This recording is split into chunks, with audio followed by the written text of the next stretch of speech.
Hello friends, dare to dream में आपका स्वागत है।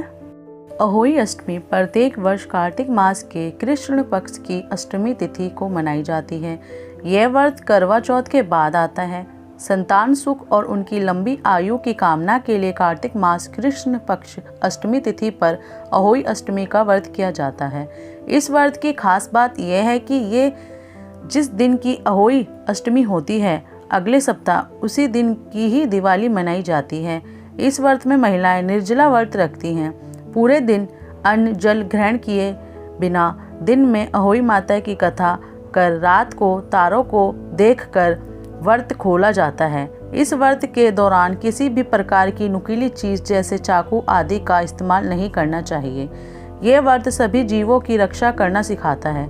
इस अष्टमी पर रवि योग, गुरु पुष्य योग, सर्वार्थी सिद्धि योग, अमृत सिद्धि योग, सांध्य योग मिलकर इस पर्व का महत्व और भी बढ़ा देते हैं। अहोई अष्टमी की कथा कुछ इस प्रकार है। प्राचीन काल में एक साहूकार के 7 लड़के और 7 बहुएं थी और एक बेटी थी। दीपावली से पहले कार्तिक मास की बड़ी अष्टमी को सातों बहुएं अपनी इकलौती नंद को साथ में लेकर जंगल में खदान से मिट्टी लेने को गई।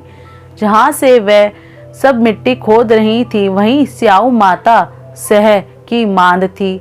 मिट्टी खोदते समय सह का बच्चा मर गया।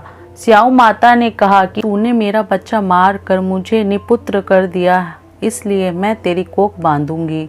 तब वो ननद अपनी सातों भाभियों से बोली कि तुम में से कोई मेरी बदले में अपनी कोख बंधवा लो।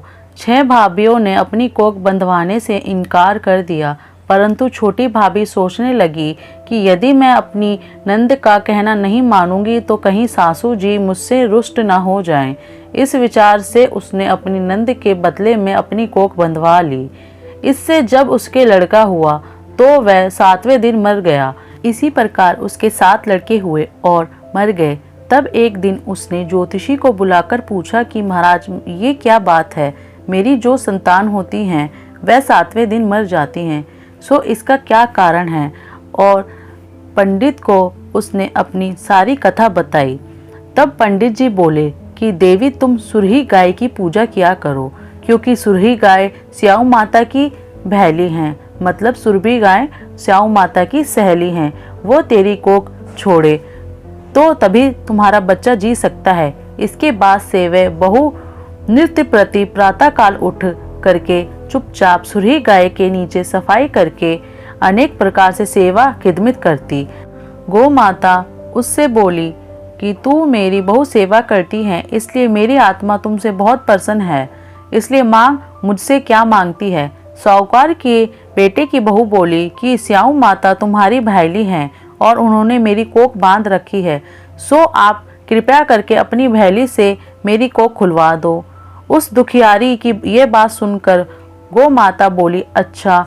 एक दिन गौ माता उसे साथ ले 7 समुद्र पार अपनी बहली के पास चल दी। मार्ग में धूप बहुत कड़ी पड़ रही थी, सो वह दोनों एक पेड़ के नीचे छाया में बैठ गईं। थोड़ी देर में वहां एक सांप आया और उसी वृक्ष पर गरुड़ पंखनी ने बच्चे दे रखे थे। वो सर्प उन बच्चों को डसने लगा। तब साहूकार की बहू ने उस सर्प को मार करके डाल के नीचे दबा दिया और उन बच्चों को बचा लिया। थोड़ी देर में गरुड़ पंखनी आई तो वहां खून पड़ा देखकर साहूकार की बहू के चोंच मारने लगी। तब वह बहू बोली कि मैंने तो तेरे बच्चों की सर्प से रक्षा की है और तू मेरी ही दुश्मन हो गई। साहूकार की बहू की बात सुनकर गरुड़ पंखनी प्रसन्न होकर बोली, तूने मेरे बच्चे बचाए हैं, इसलिए मांग क्या मांगती है? वह बोली कि हमें 7 समुद्र के पार स्याऊ माता के पास पहुंचा दे। तब गरुड़ पंखनी ने उन दोनों को अपनी पीठ पर बैठाकर लंबी उड़ान भरी और उन्हें 7 समुद्र पार स्याऊ माता के पास पहुंचा दिया। स्याऊ माता अपनी भाईली गौ माता को देखकर बहुत प्रसन्न हुई और बोली, भाईली, आज तो बहुत दिन में मिली है। फिर बोली कि बहन, मेरे सिर में जुएं बहुत पड़ गई हैं। तब सुरही गौ बोली कि मेरे साथ मेरी भक्तनी आई है, ये तेरी सब जुएं निकाल देगी। आज्ञा पाते ही साहूकार की बहू ने स्याऊ माता की चुन चुन कर सब जुएं निकाल दी। स्याऊ माता बोली, तूने आज मुझे बहुत आराम दिया है, इसलिए मैं तुमसे बहुत प्रसन्न हूँ। सो आज जो चाहे सो मांग ले, मैं तुझे दूंगी। तब साहूकार की बहू बोली कि वचन दो तो मांगू। स्याऊ माता बोली, अच्छा वचन दिया, और कहा कि यदि मैं अपने वचन से फिरूंगी तो धोबी कुंड में कंकरी हो जाऊं। तब साहूकार की बहू बोली कि मेरी कोख तुम्हारे पास बंधी पड़ी है, सो कृपया कर के उसे खोल दो। उसकी ये बात सुनकर स्याऊ माता बोली कि तूने तो मुझे ठग लिया, मैं तेरी कोख कभी नहीं खोलती, परंतु अब तो खोलनी ही पड़ेगी। जा, तेरे घर तुझे 7 लड़के और उन 7 की 7 बहुएं मिल जाएंगी। तू घर जा करके मेरे साथ कुजमन करियो, 7 अहोई बनाकर 7 कढ़ाई कर दीजो। यह सुन जब वह घर लौट करके घर पहुंची तो वहां 7 बेटे और उन 7 की 7 बहुएं घर में बैठी थीं। यह देखकर वह बहुत खुशी हुई। तभी उसने 7 अहोई बनाई और 7 उजमन किए तथा 7 ही कढ़ाई करी। दीपावली के दिन उसकी जेठानियां कहने लगी कि जल्दी जल्दी अपनी चौका पूजा कर लो, अन्यथा छोटी बहू बच्चों की याद करके रोने धोने लगेगी।